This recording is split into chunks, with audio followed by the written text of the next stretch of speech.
All right. So like I said, my name's Anna Mines. I'm the Community Gardens Project Manager at the City and County of Honolulu. We have a community gardens program housed in the Department of Parks and Recreation and within the Division of Urban Forestry. My position is a 2-year grant-funded position that was built to assist this program, temporarily meant to help assess the program as it is to current garden members, improve it, update the rules, and improve the website, but also meant to help us design a plan for expansion and to expanding equitably. And part of that is very much, connecting with other people who are working in the community garden space or food garden space, in some way trying to advance access, increase access to community gardens and food gardens. And so I'm also, in my role, part of Hui Māla, which is Food Garden Hui. We'll explain a little bit more in a bit about what that Hui is, who they are, what they do, and I will leave that to some members to talk to. But for now, just wanted to hint at that and share that because I'm a grant-funded position, it's very relevant to this role. But and I'm happy to support Hui Māla and to facilitate these networks or this network. And yet it's temporary, so it expires in October. So hopefully there's possibility of extension, but and if not, we're thinking of ways to keep this rolling. But just also naming that because something we'll have to think about. And I'm new to facilitation, so this is a learning process for me, and I'm open to feedback at any stage.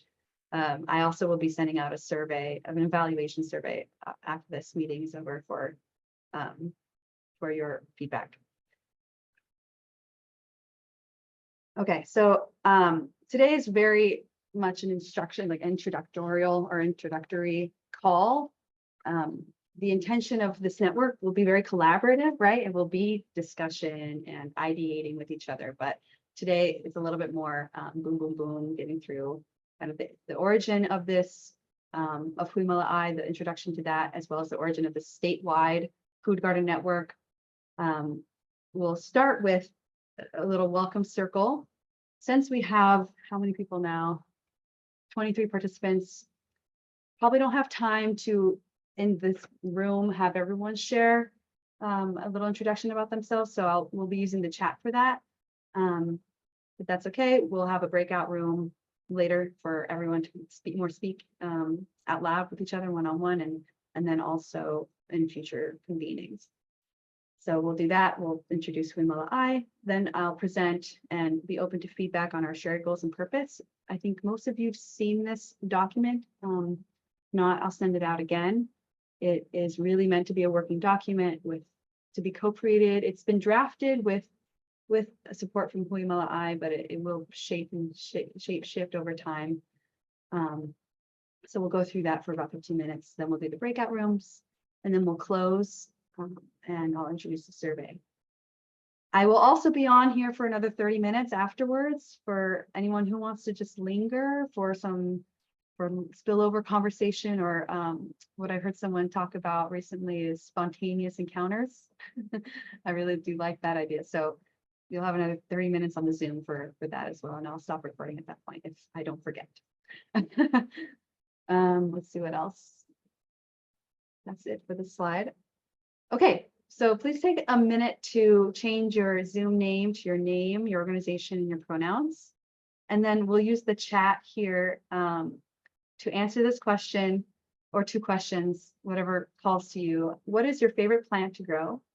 And if you're not someone who's currently gardening or gardens, you could share something you wish you could grow. Or if you are a gardener but struggle with one particular plant and want to put it in the chat to get feedback, you can also write that one down. What's something you wish you could grow better?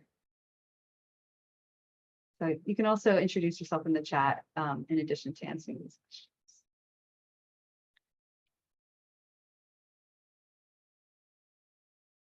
I wish I could grow better squash. Struggle with squash. I get the vines, but then the fruits get destroyed by insects.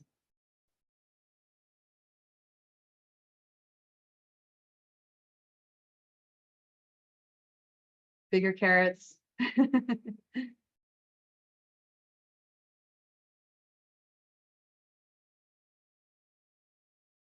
Tomatoes, the big ones are really hard. Nice roses. Ah, slugs. That might be the problem I have with the squash. Grafted trees. I would love to learn, would love to take one of the botanical gardening courses in grafting. Nice. Well, thank you all for sharing those and keep putting it in the chat. We'll move on to the next thing while you do that. This is great. I'll have this saved so I get to know what you're all growing. So as mentioned, I've been involved. I've had the fortune of being involved in Hui Māla for about a year. I think Hui Māla itself has been around for a couple of years. And I'll let somebody else speak to, I'll let Roella speak to the origin of Hui Māla and what's going on, what the goals are in the mission, as well as what they've been able to accomplish so far. But before I do, I wanted to just clarify that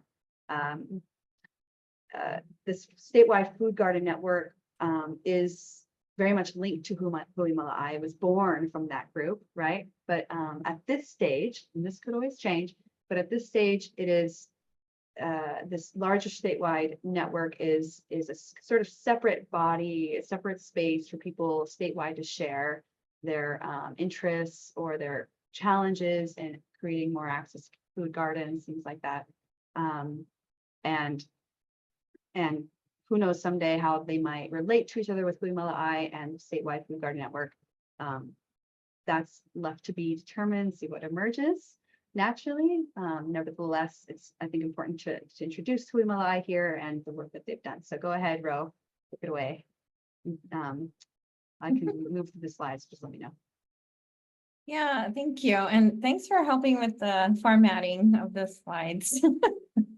So thanks everyone. My name is Roella Ferranda. I'm the Director of Programs at the Hawaii Public Health Institute. If you're not familiar with us, we are a statewide nonprofit organization focused on policy, systems, and environmental changes. We work together with community on many issues, and we really try to come together with community towards shared solutions for the benefit of the community. So we're always looking for different ways to advance public health and overall wellness. Many of you may be familiar with other initiatives, including the Hawaii Farm to School Hui, our HEAL or Healthy Eating Active Living initiative, our Kupuna Food Security Coalition, or our involvement with the Transforming Hawaii's Food System Together initiative. So just a little bit about Hui Māla. You can go to the next slide. We had a wonderful, amazing leader that helped start this all in, I think it was 2022. If you knew her, she was just this, bright star. She was just so charismatic and had a very strong passion and flair for food gardens and community gardens. So Dr. Susan Mercado was really one of the core developers of Hui Māla, and she got together with others who are really passionate about building awareness and knowledge of food sustainability and food gardens. So food gardens is something that she was really, she felt really strongly about, because she felt that the public needed a tangible thing and to learn about food sustainability, and what more to just get your hands dirty and just growing food. So she got a whole bunch of other passionate folks together and just started having conversations, and lo and behold, we had a small little group, and now we serve, Hi-Fi serves as a fiscal manager for Hui Māla, and we work together in partnership to grow this program. It's in its, I think, third year now. And we're continuing to seek other partnerships on how we can continue to just, really share the knowledge of and the passion for our food gardens. So our goal is really to increase food production in places where people live, learn, work, and play, and have the highest rates of food insecurity. So I think you may have heard the vision of growing 1,000 food gardens across the state. And that's still something that we would love to see happen and see in the future. I can go to the next slide. Oh, never mind. You're there. Sorry. So one of the things that we did go back to that we helped support was we did some technical support to some community organizations such as the Mohala Mai Women's Center. And we also partnered with Honolulu Reality and did food distributions with Central Middle School. We can go to the next slide. So our first garden was at Dr. Mercado's community home. So Kia Humoa Community Garden, she pretty much took this garden and ran with it. It was bare, like no one used this garden ever. And she and several individuals just started planting, and slowly folks just started to come and gather, and she really, helped to increase the knowledge of food gardens with several individuals. Next slide. After that community garden, Rufino and his team at Council for Native Hawaiian Advancement allowed Hui Māla to grow a garden there. So we had an opening in 2022, and I think I have an updated photo. So this was like the second garden that no, we didn't. Okay, the second garden that we had launched under Hui Māla. And today, I wish I had a photo of it, but it's thriving. Like if you look at this photo on the right, the whole backside is full of produce. So I think, folks have been really appreciative in that community to have access to garden boxes to grow in. Next slide.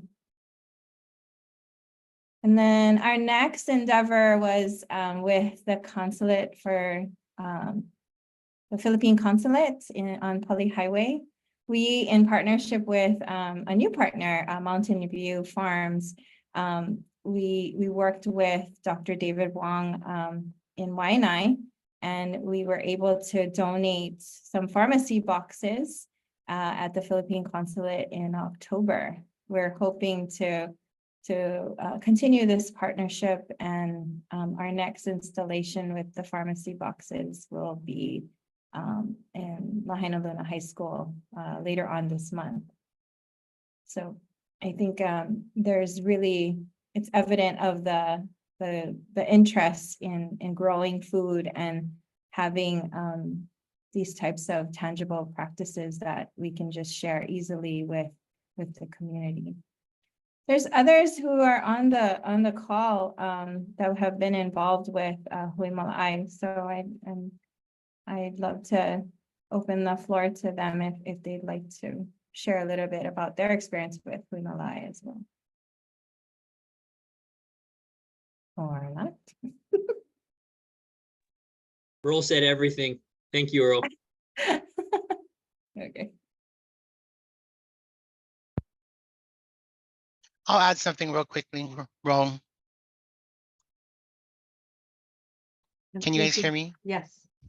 Hello, everyone. My name is VC Castillo with the Council for Native Hawaiian Advancement. As Ro mentioned, we started our garden Earth Day 2 years ago in 2022, and it's now thriving to the point where we have La'aulapa'au medicinal. We have ipu gourds. We have about 20 ipu gourds right now that have grown to a full size in 3 months.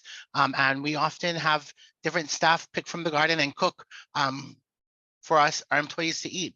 Things like chicken papaya soup and marungai and eggplant stir fry. So it's just been an awesome opportunity. It looks beautiful. We do have volunteers from our membership, such as Namia Ikeia, who's also on today's call, that helps come and tend to our garden on the weekend. So aloha, everyone, and thanks for letting me speak. Thank you, Visa. Thank you, Ro.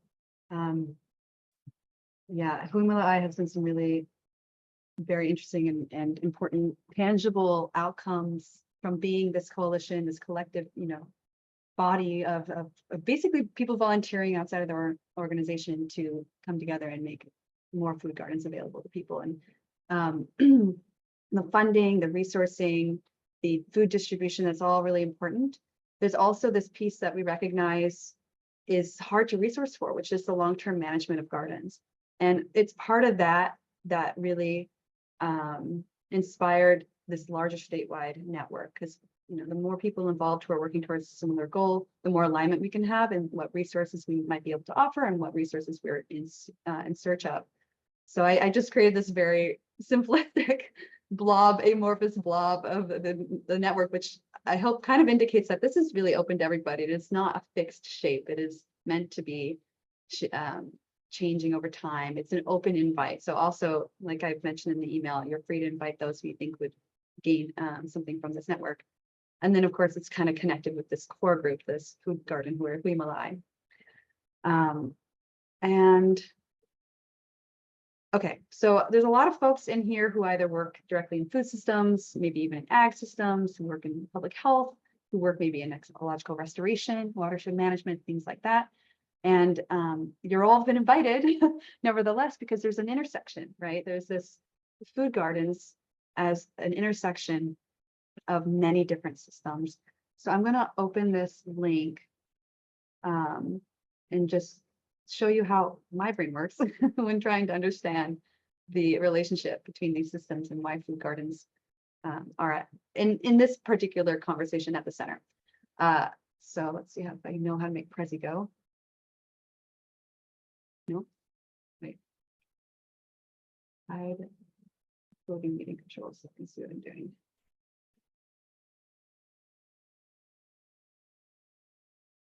There we go. Okay, so I wanted to start by sort of defining food gardens. This can also change. That seems to be a theme of this, right? We're constantly growing and learning. It's and that's okay. Even right now, I'm thinking, well, Visa shared this wonderful outcome of these gardens that provide la'au lapa'au or gourds for opi. Like, this is not fixed food. Gardens provide all kinds of things, but nevertheless, it helps us to have these sort of parameters to just at least understand who, if this is relevant to your work, if it makes sense for you to be taking time out of your day to be involved and to understand our collective goals and missions. So you can define food garden by the type. You can define them whether or not they're at schools, if they're public housing developments, if they're private gardens in people's yards, medical centers, workplaces, community gardens on city lands, for example. They can also be defined by their size, how they're governed, their location, who they serve, right? But what makes what I think is really key here is that there is a growing and distributing of foods or medicine rather than ornamentals, let's say, that are gardened rather than farmed. Although between farming and gardening, there's also overlap. But I think garden is key because a gardening, as opposed to farming, is accessible. All people, various levels of skill sets, can be involved in gardening. It's a retaking of, of your ability to feed yourself, and also getting involved in stewarding those lands, whatever that may be for you. It's very accessible. Okay, so then how it relates to the health system. I'm sure many of us know this, but gardens provide mental health benefits, including that social cohesion, contact with nature. There's physical health benefits through eating more fresh fruits and vegetables, the physical activity, the fresh air, disease prevention, to name a few. And there's also that collective health, collective well-being that happens when communities are coming together in a space. The resiliency that comes from that social cohesion. And then it's also a space to share knowledge about health, about food, about gardening, about horticulture. It also intersects with ecological systems, right? So food gardens, especially in urban places, but elsewhere, are green spaces that can be a form of climate mitigation and adaptation. To start at the bottom of the screen there, right? Reducing the heat island effect, or capturing carbon, or water filtration and shade. There's also that stewarding of green spaces and increasing place attachment by having more people gardening, and just increasing place attachment to natural places, right? There's also seed saving and seed trading that happens in gardens, and biodiversity can be increased, and habitat for wildlife and pollinators. And then, like I mentioned before, there's that exchange of knowledge and horticultural knowledge and the saving of that knowledge. And then finally, oops, wrong direction. The intersection of food systems and food gardens are also, I think, pretty obvious to many of us, but worth mentioning. I've listed the 4 pillars of food security and kind of connected that to gardens. So availability, gardens increase availability of when we have more food grown locally. Increases access, because like mentioned, gardening it's meant to be accessible. It's for all skills and abilities. Produce can be consumed by the gardener, but also shared, given away, or sold in some settings.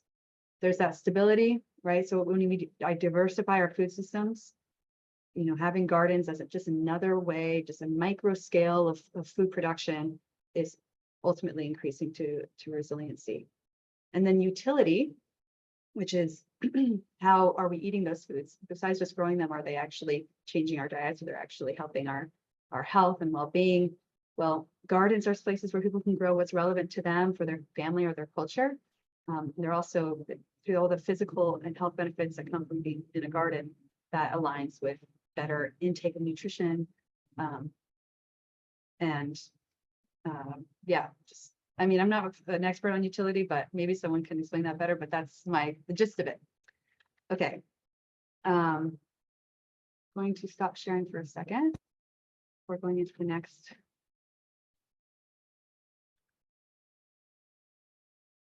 Oh.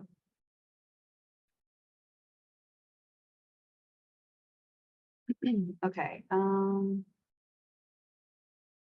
Thanks for bearing with me and listening to me talk this whole time. I promise we'll get to breakout rooms in a moment.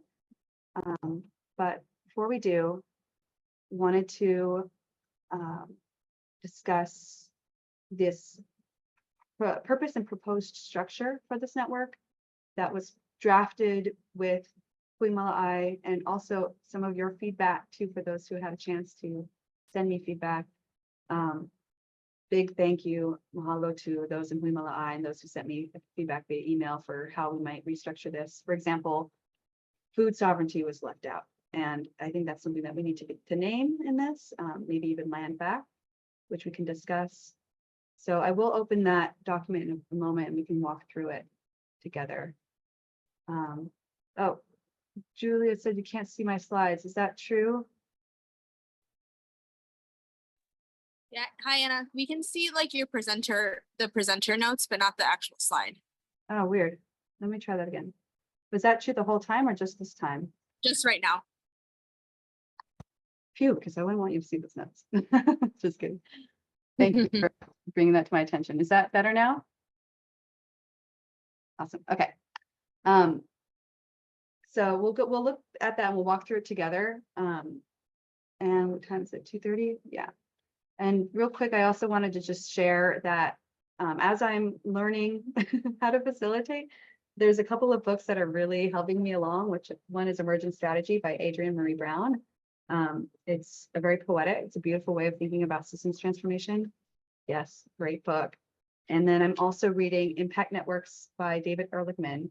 And I quote him here on the values of impact networks, and I'm going to read them out loud because I think they could be relevant to us. So the first is that impact networks coordinate among different actors and across organizations and silos without being controlling or directive. They are resilient to disruption given their decentralized structures. And they respond to urgent opportunities at a moment's notice, and they integrate diverse perspectives to create new possibilities.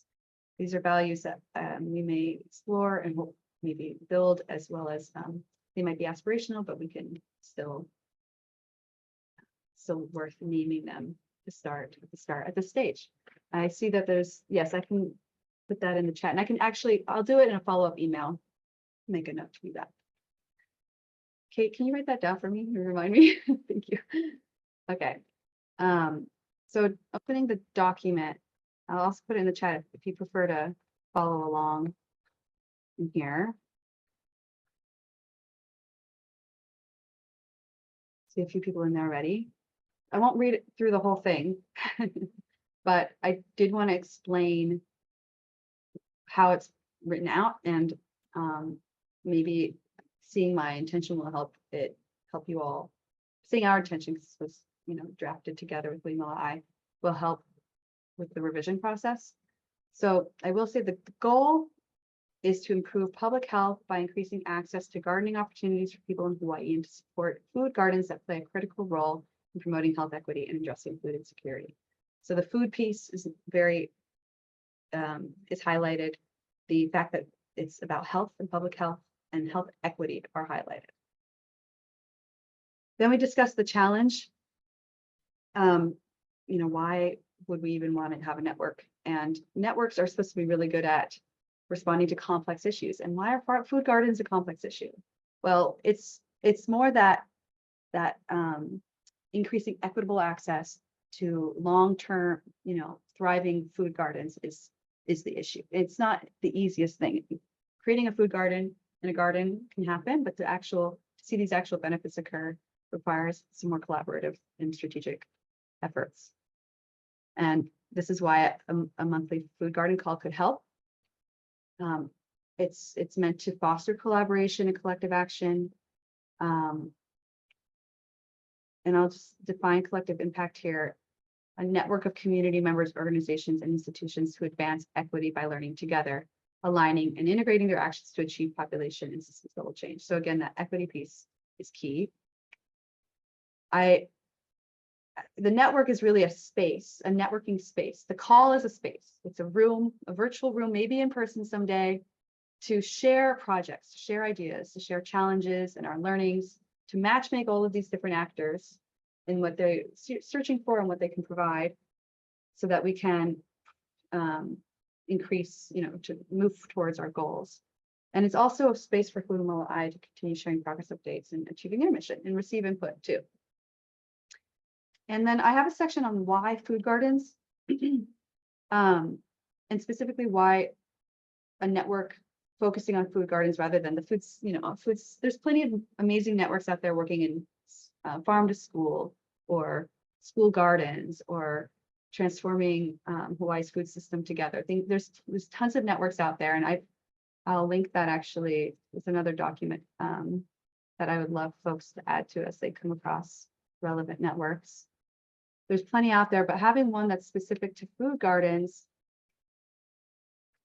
is helpful for us to address issues that are specific to creating food gardens, which is the fact that we can involve and include growers of all styles, backgrounds, and skill sets.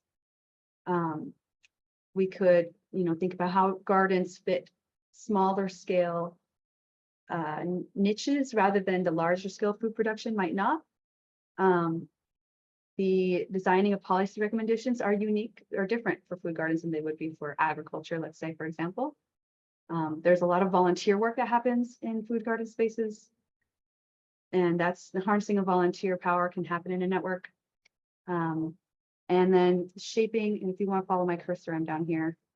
The shaping of gardening opportunities that speak to a diverse set of needs, right? Because gardens help with the ecological system, the food system, the public health system. And then there are also positive externalities associated with food gardens besides production, like youth and adult education, community building, recreation, greening cities, and all these things that having a network can focus on this could support. Okay. And then it goes into the proposed structure. So I am the point of contact. My email is in that, I've reached out to almost every single one of you. So you have my email if you have any questions about this, feedback about how this how this should be structured or how we should organize these calls in the future. Again, I will be sending a survey after this, but I am the point of contact. And at this stage, it's an hour-long call happening once a month, perhaps, but we can change that. The survey will ask for your availability. Right now it's Zoom, but maybe someday can be in person. And then, like I said, it's really open to anybody. So it's an open invite. Please do share this with others, grassroots organizations, individuals, business leaders. It goes on. We really do want representation too, especially of those who are impacted most by the outcomes of this network. So that's also a question that is in the survey, is who's not in the room that should be represented.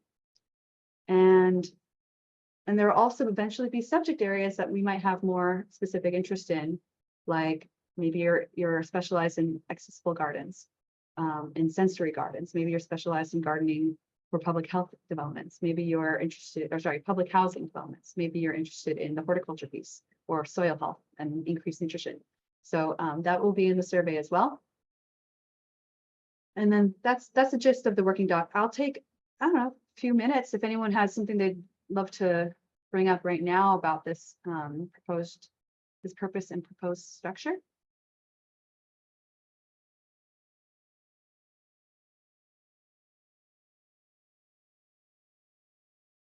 I think it's helpful. Thanks for thinking of this and, opening up the space because, for taking off my hi-fi hat, I participate with different networks in my own personal time.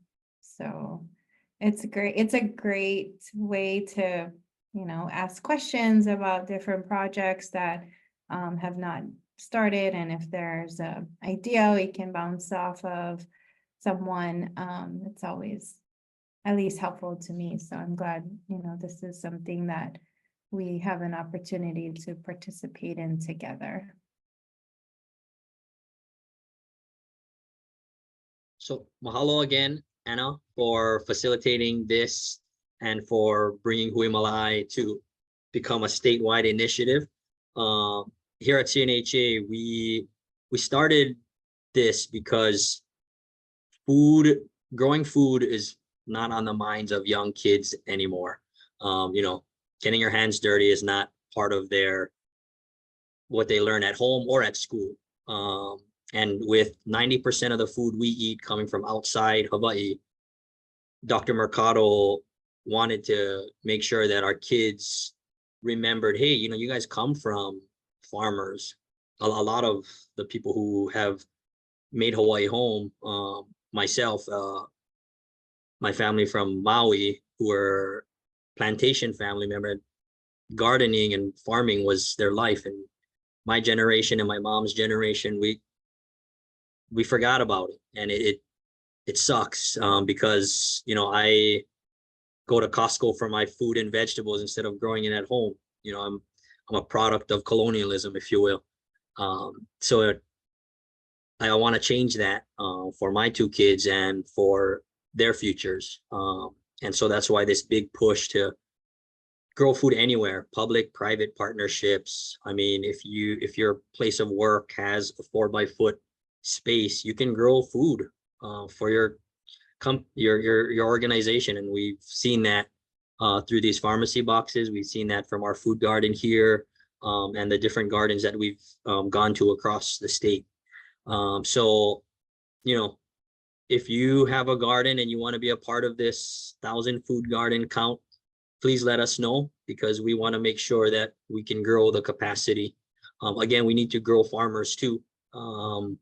Farming is not sexy, so the kids don't like it, so we gotta make farming sexy again. But mahalo again, truly, this is awesome to see all of you passionate about feeding our community here at home. Aloha. Mahalo, Rufino. I just wanted to piggyback on what he said. Aloha, my name is Kumupua. I'm Pua Kamahoahoa from the Namia Iki'ia. I'm a board director and the Po'okumu. I've worked and was blessed with CNHA and Hui Māla as of recently, to see one of my favorite Olelo No'eaus come to pass. And so it's known as Imaikai Ke Kalo I Ka Oha. And, you know, she was just talking a little bit earlier about impact. You got to know your why. And if there isn't a why, there isn't a will. And so with that Olelo No'eau, it means the goodness of the Tara is judged by the young plant it produces. So as a kumu, you know, when my hamana is acting out, I'm not scolding them. I'm looking for their parents. I'm coming for their parents because somebody taught them that. Somebody influenced them that. Somebody told them that that why was okay. And so being influenced by differently from what we're used to, you know, Rufino said, getting dirty isn't sexy. I'll be even more blunt than that. Getting dirty, they don't know what that is. So they can't even tell you what getting dirty is, whether it's good or bad. So it's gotten worse. And, you know, I've been blessed by Visa Castillo and the Ohana at CNHA with Robert Kakalia. And every Saturdays we go to CNHA and we're able to use their facilities to help empower our youth development program. And at the ending of it, you know, as a way to mahalo and give back, we ask the staff, you know, what can we do? And the main thing is they ask us to malama the garden behind. So it's massive. Like the picture that Rufino showed is just a section. Like from the boxes to it surrounding the entire building, that's kudos to you. But the funniest thing was there was one day where we went and, you know, mind you, it's really easy stuff like just pulling the weeds, making sure there's no invasive species, making sure nothing is messed up, watering the plants, that kind of stuff, real simple kind, right? And there was one day where because of the windy weather, all the coal or the sugar cane had got knocked over. And so all the boys came back and they looked kind of sad. So mind you, they were like high school students. So basically a bunch of 6 feet ooga boogas coming at me sad. And the main reason why is because they had no idea to fix it, right? They're like, we didn't do it. First thing they were like, come on, we didn't do that. So I was like, yeah, I know that. But they're like, so what do we do? And unfortunately, in that moment, because we didn't know where it belonged, we couldn't fix it. And what I learned then, you know, eventually it was taken care of by their groundskeeper and all of that. But what I learned then was it makes us feel a type of way. You know, we don't just eat it. We don't just consume it. You know, we start paying attention to the things people stop paying attention to. And on the 23rd, I don't know if you guys are social media advocates, but there's been an announcement that was made. Lahaina Luna has been given the opportunity for all you football fans to do the coin toss, right? Lahaina Luna football team is going out to do the coin toss. Now, for some of you, yay. For other of you, what is football? But in that same respect, hopefully they get the honor they deserve and the special treatment they deserve when they do that toss. With that being said, on the 23rd, you know, of this month, we're a part of that why, all of you. And, you know, we're just a small part where we're going to be able to donate a pharmacy box to Lahaina Luna. And it's not just to feed them. It's not just to say, oh, look, the pretty plants, you know, that's replacing the dirt. It's to prove the why, which is life. You know, everybody's so concerned about what had happened. The fire happened almost 6 months ago. Yet people are still feeling as if the fire just started. We need life. And not just in Lahaina, but everywhere. Sometimes we're walking around as walking corpses. And what happens is these plants, these boxes, these coal, you know, those fallen coal that our children were looking at, you know, they start to bring life that we have been missing.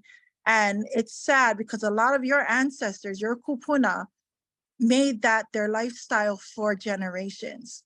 And so if you are a part of that, you know, getting involved on the 23rd, when we go to Lahaina Luna, you know, we're not planting, we're celebrating life because they damn well deserve it. So mahalo to all of you who have that pursuit to plant and to be a part of this mission. But maybe it's about time that we learn how to olaka'i, olakaha, olakawai, and learn how to live. Mahalo. Mahalo Kumapua. It's so beautiful the way you described everything that was been shared so far, but in a way that's actually connecting, I think, to at least to me in my body and my heart. So I appreciate that so much. if you can make it out to support the installation at Lahaina Luna on the 23rd, unfortunately, I won't be able to be there, but I think you're welcome to try and attend and support that. You can reach out to me or Roella about that. So, okay, we only have 15 minutes left. I want to be respectful of the hour that we've offered to give today. So I want to send you all into breakout rooms for 10 minutes. Some of you heard me at the beginning that oh, thanks for Fina for putting that in the chat. I had to change the setting to allow for breakout rooms while I was in the call, which means I have to start the call over in order to actually activate that setting. So I'm going to end the call and then have you all please click the link again to come back in, and then I'll send you into the breakout rooms. That makes sense? Awesome. Okay, thanks for bearing with me in the technical difficulties. See you back in a second.